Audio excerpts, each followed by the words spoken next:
In today's class, we will talk about equivalent fractions. Let us first understand what are equivalent fractions. Equivalent fractions, equal का मतलब क्या होता है? बराबर. ये equal का साइन है ना. equivalent का मतलब equal, जो कोई चीज़ एक दूसरे के equal हो, even though the numerators and denominators are different. ये नहीं है कि 1/4 is equal to 1/4. हो सकता है कि उसके सामने वाला फ्रैक्शन जो है उसका न्यूमरेटर डिनोमिनेटर डिफरेंट हो, लेकिन वैल्यू उसकी सेम होगी, then it will be called equivalent fraction.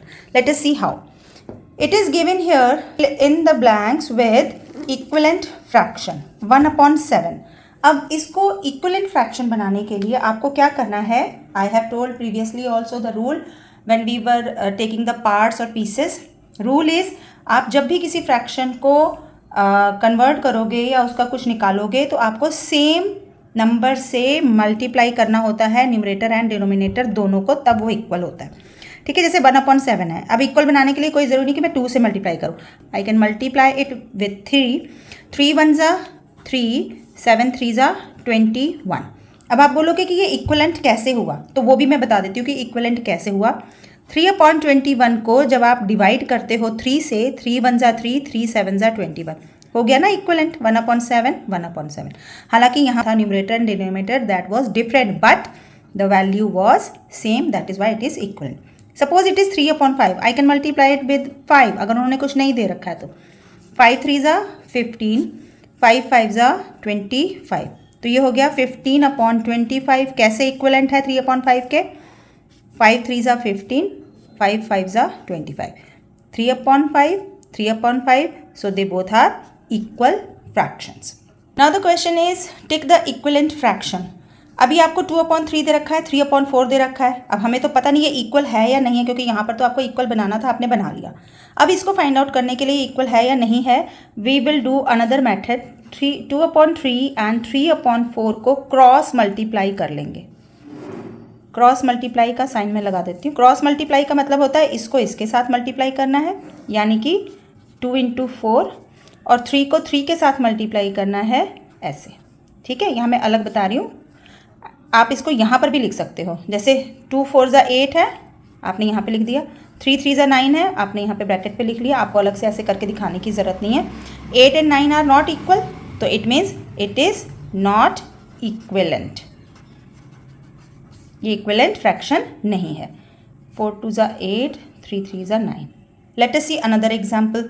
What is there? 3/5 and 6/10. Now see, 3/5 cross multiply by 6/10. छोटा सा क्रॉस नहीं लगाना. जब क्रॉस मल्टीप्लाई लगा रहे हो मतलब इसको इससे मल्टीप्लाई कर रहे हो तो ऐसे आएगा, इसको इससे मल्टीप्लाई कर रहे हो तो ऐसे आएगा. सो 10 3 ज़ा 30, 5 6 ज़ा ऑल्सो 30.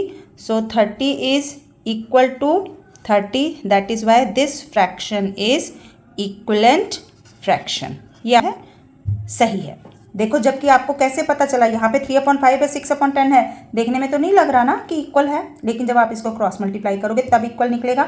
यहाँ पे आपने इक्विवेलेंट फ्रैक्शन बनाना था, तो any number with the same numerator and denominator you can find out equivalent fraction. Fill in the box to make equivalent fraction. ठीक है, अब इसको कैसे करेंगे? अगेन रूल इज, फ्रैक्शन का रूल इक्विवेलेंट निकालने का ये है कि जिस भी नंबर से मल्टीप्लाई करोगे दोनों को एक साथ मल्टीप्लाई करोगे. So let us see, suppose it is given 4 को कितने से मल्टीप्लाई करें कि 8 आ जाए. आपको एक ब्लैंक ऑलरेडी दे रखा है, तो इसका मतलब आपको क्लू दे रखा है. 4 2 ज़ा 8, ये हो गया. अब जब इसको 2 से मल्टीप्लाई करा है तो रूल क्या कहता है, नीचे वाले को भी 2 से मल्टीप्लाई करो. 7 2 ज़ा 14. तो ये हो गया 8/14, 4/7 का इक्विवेलेंट फ्रैक्शन हो गया. 2 4 ज़ा 8 एंड 2 7 ज़ा 14. ठीक है, अब इसको यहाँ पे एक नंबर दे रखा है 16. नाउ वी हैव टू सी 4 के टेबल में 16 कब आता है. 4 4 ज़ा 16. पहले आपको ये निकालना है जो दे रखा है, पहले उसको क्लियर कर लेना, देन दूसरे वाले का आंसर आपको अपने आप ही आ जाएगा. देन 3 4 ज़ा 12. It means this is also equivalent fraction. How? आप इसको डिवाइड कर लो. 4 3 ज़ा 12, 4 4 ज़ा 16. So this is the rule how we make equivalent fraction. When you have to check whether the given fractions are equivalent or not, तो cross multiply करके देख लीजिए. जब आपको इक्विवेलेंट फ्रैक्शन बनाने हैं, कुछ भी नहीं दे रखा, तो आप किसी भी नंबर के साथ मल्टीप्लाई करके उसको इक्वल बना सकते हो. इस केस में जब आपको एक नंबर दे रखा है और दूसरा निकालना है तो आपको ये फाइंड आउट करना है कि जो नंबर दे रखा है वो दिए हुए फ्रैक्शन को कितने नंबर से मल्टीप्लाई करके निकाला गया है. Then same number you will multiply with the another numerator और denominator. I hope this much you understood in today's class. Tomorrow again we will come with another topic of fraction. Till then, take care. Bye.